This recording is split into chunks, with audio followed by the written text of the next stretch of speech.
Subscribe कीजिए evil night YouTube channel को और सुनिए हिला देने वाली एक और नई हॉरर स्टोरी।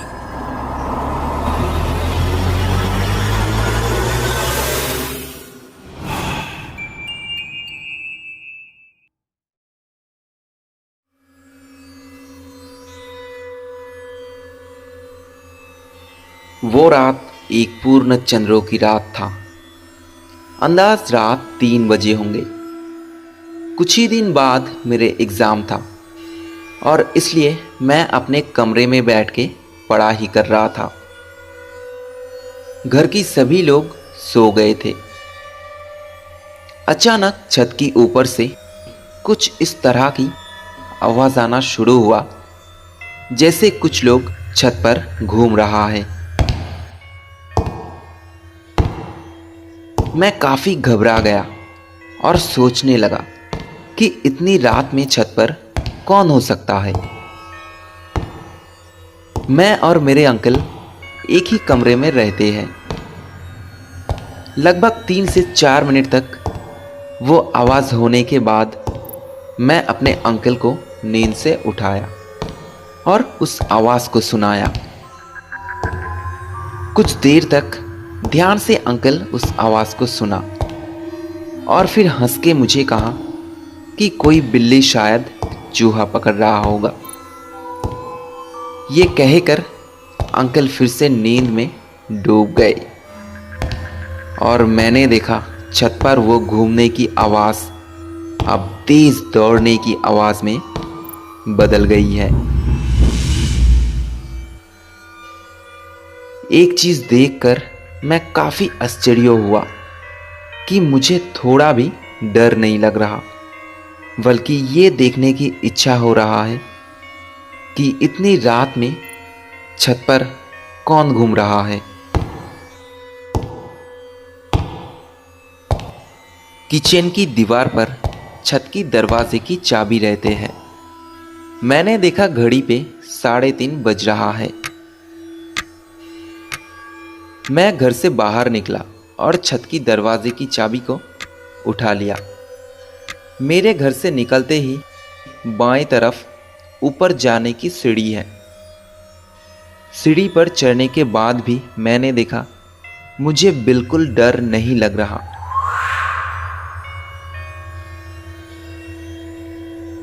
तीन नंबर फ्लोर की कॉरिडोर से छत की दरवाज़ा नज़र आता है। अभी तक सब कुछ ठीक ठाक था, लेकिन दरवाजे की करीब पहुंचते ही कई अजीब सवाल मेरे दिमाग में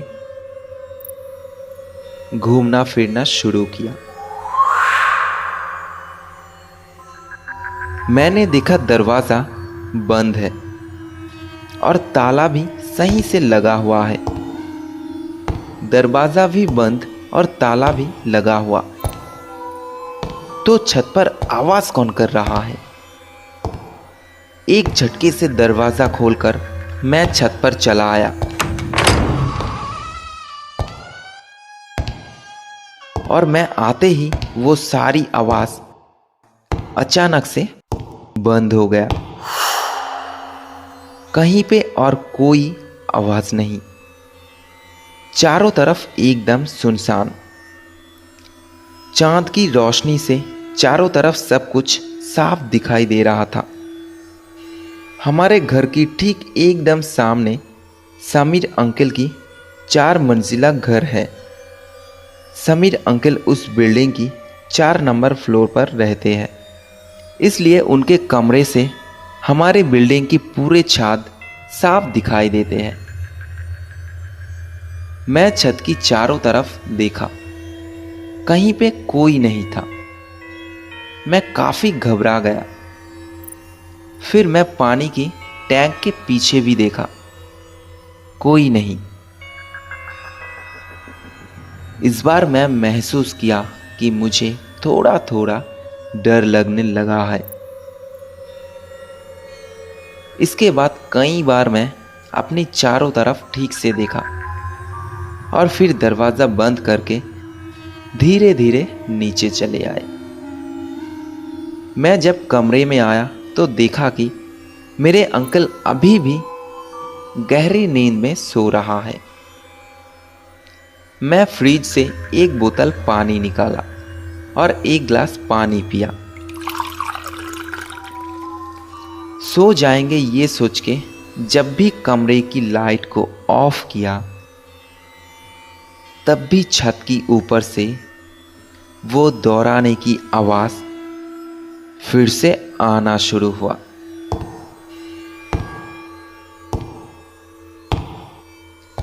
मैं जल्दी जल्दी घर से निकला और छत की दरवाजे की तरफ एक तेज दौड़ लगाया और 3 नंबर फ्लोर की कॉरिडोर पे पहुंच के मैंने देखा, थोड़ी देर पहले दरवाजे को मैं जैसे बंद करके गया था, ये दरवाज़ा अभी भी ठीक वैसे ही बंद है, लेकिन दरवाजे की उस पार कोई बहुत तेज दौड़ा रहा है।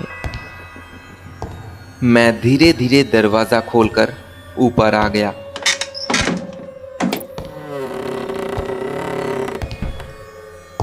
लेकिन मैं ऊपर आते ही वो आवाज़ फिर से बंद हो गया। मैंने फिर से पूरे छत को अच्छी तरह से देखा, लेकिन कहीं पर कोई नहीं था।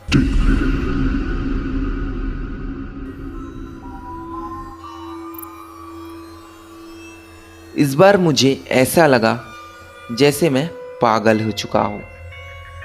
फिर मैं धीरे धीरे खुद को समझाने की कोशिश की कि शायद रात भर जागकर पढ़ाई करने की वजह से नींद की कमी हुई है और इसीलिए मेरे साथ ये सब हो रहा है। समीर अंकल हर रात अपने कमरे में एक बत्ती जला के सोता है, लेकिन आज बंद है। शायद आज किसी वजह से जलाना भूल गए। बहुत रात हो चुके हैं, मुझे भी अब नीचे जाके सो जाना चाहिए। ये सोच के दरवाज़ा बंद करने के लिए पीछे घूमते ही मैंने देखा छत की दाएं तरफ एकदम आखिर में कोई बैठे हैं।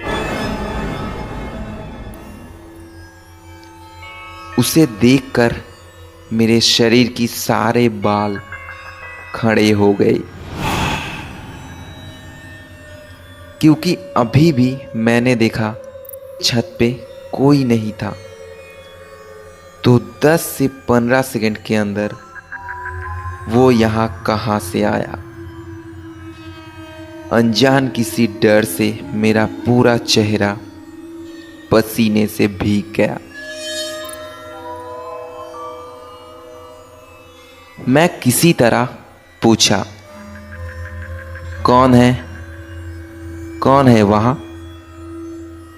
चांद की रोशनी से ये साफ दिखाई दे रहा था। 8-10 साल का एक लड़का सर झुका के बैठे हैं। मुझे उस वक्त कुछ भी सुनाई नहीं दे रहा था, कुछ भी दिखाई नहीं दे रहा था। बस एक ही सवाल बार बार दिमाग में घूम रहा था कि ये लड़का इतनी रात में यहाँ पर कहाँ से और कैसे आया।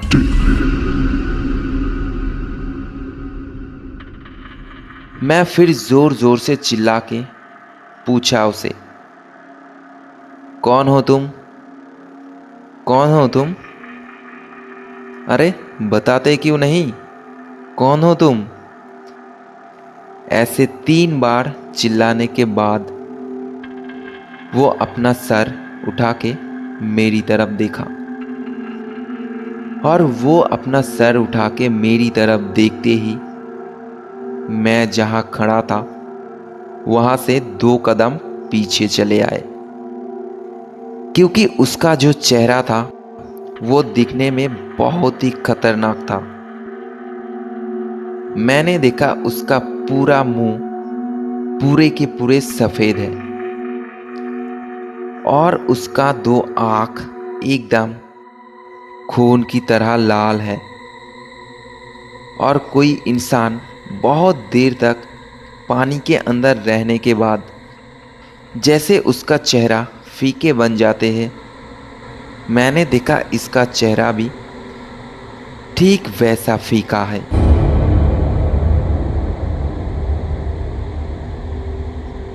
और फिर एक बार मैं चिल्ला के उससे पूछा, कौन हो तुम? लेकिन इस बार भी वो मेरी बात का कोई जवाब नहीं दिया, बस अपनी दोनों हाथ मेरी तरफ बढ़ाया और इशारा करके मुझे उसके करीब जाने के लिए कहा। लेकिन मैं जहां खड़ा था वहीं पे चुपचाप खड़ा रहा। और इसके बाद आश्चर्य होकर मैंने देखा वो लड़का जहां बैठा था वहीं पे बैठे हैं, लेकिन उसके दोनों हाथ धीरे धीरे लंबा होते जा रहा है और मेरी तरफ आ रहा है, शायद मुझे ही पकड़ने के लिए।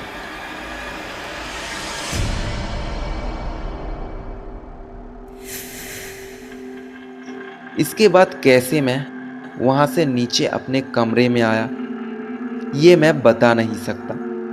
आंखें खुलने के बाद मैंने देखा मैं अपने कमरे में बिस्तर पर सोया हूं और सभी घर वाले मेरे बिस्तर के पास खड़े हैं और एक डॉक्टर मेरे सामने बैठे हैं। मैंने सुना बाहर से आवाज आ रहा था, बाबा अंकल को डांट रहा है ताकि अंकल मुझे और भूतों की कहानी ना सुनाए। कमरे की चारों तरफ देखते देखते दरवाजे पर जाके मेरी आंख अटक गया। मैंने देखा कल रात जिस लड़के को मैं छत पे देखा था वो लड़का मेरे कमरे की दरवाजे पे खड़ा है और उसकी आंखों में मेरी आंख पड़ते ही मैंने देखा वो लड़का फिर से कल रात की तरह अपनी दोनों हाथ मेरी तरफ बढ़ा के मुझे उसके पास जाने के लिए इशारा कर रहा है। और इसके बाद मैं फिर से बेहोश हो गया था।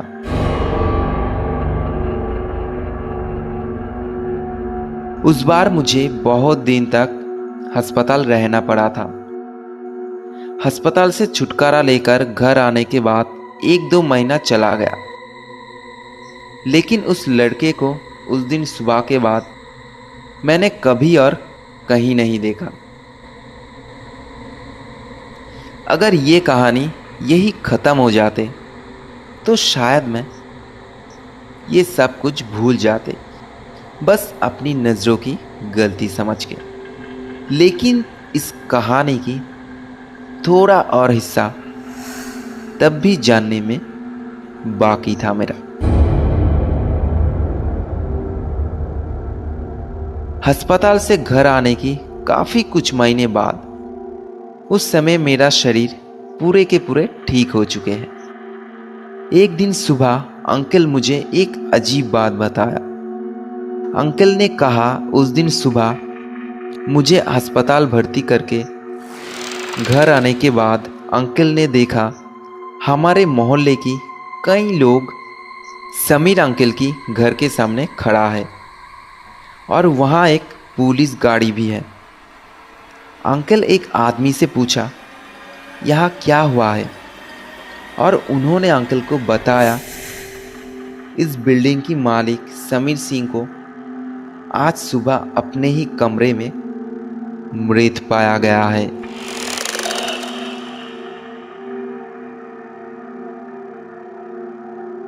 समीर सिंह की काम वाली सबसे पहले उसकी लाश को देखा है और तभी से वो बेहोश होकर पड़े हुए हैं। ये सब कुछ कहने के बाद उन्होंने अंकल को बहुत धीरे धीरे एक बात बताया कि उसने सुना है यहाँ की काफ़ी कुछ लोग एक दूसरे को कह रहा है कि समीर सिंह की मौत कोई साधारण मौत नहीं है। अंकल ने पूछा क्यों? तो उसने बताया, जिन लोगों ने समीर सिंह की लाश को देखा है वो लोग कह रहा है कि उसके दोनों आंख डर के मारे एकदम बाहर निकल आए हैं और उसके सारे बाल एकदम खड़े खड़े हैं। उसकी लाश को देख के ही पता चलते हैं कि शायद उसने किसी बहुत ही डरावनी चीज देख लिए है और उस डर की वजह से हार्ट अटैक होकर उसका मौत हो चुका है। पुलिस समीर सिंह की बॉडी को पोस्टमार्टम किया और पोस्टमार्टम रिपोर्ट से ये पता चला है, अचानक कुछ देख के वो बहुत डर गया था और डरने की वजह से उसका ब्लड प्रेशर भी बहुत हाई हो गया था और ठीक उसी कारण हार्ट अटैक होकर उसका मौत हो चुके हैं। ये सब कुछ कहने के बाद अंकल मुझे उस रिपोर्ट की एकदम नीचे की 2 लाइन बताया और वो 2 लाइन पे जो लिखा था वो सुन के मैं बहुत आश्चर्य हो गया,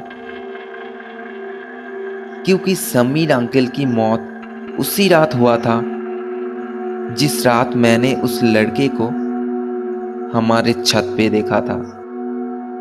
और रिपोर्ट के नीचे की 2 लाइन पे लिखा था उसकी मौत की समय। समीर अंकल की मौत की समय था ठीक रात 3 बजे 30 minute.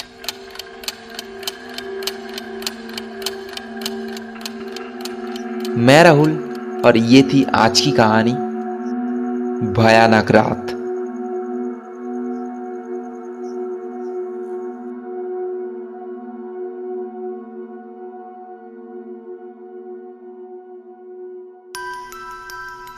Evil night YouTube channel पर आप सुन रहे थे आज की कहानी भयानक रात।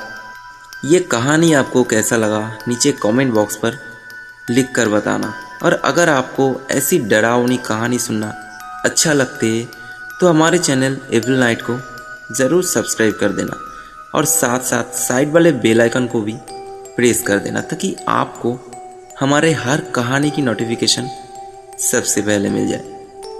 आज के लिए यहीं पे ख़त्म करते, फिर आएंगे आपके लिए ऐसे ही एक और नई कहानी लेकर।